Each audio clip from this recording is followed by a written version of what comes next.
evening. Ito na naman tayo. Luto tayo ng sarili natin dinner. So, ito ay choy sam.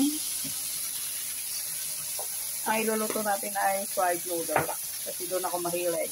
At saka itong kamatis. Kasi ayoko nang masira eh. Sayang eh. At saka konting fufu. Ayan. Pinagsama-sama ko na.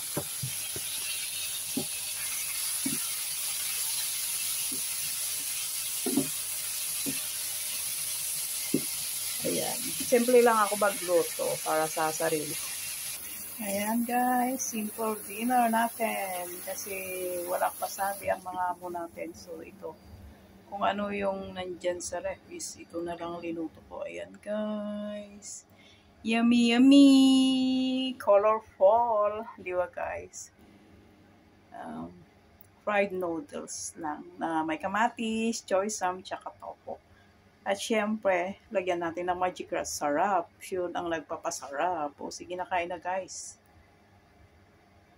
Simple dinner for tonight. Thank you for watching.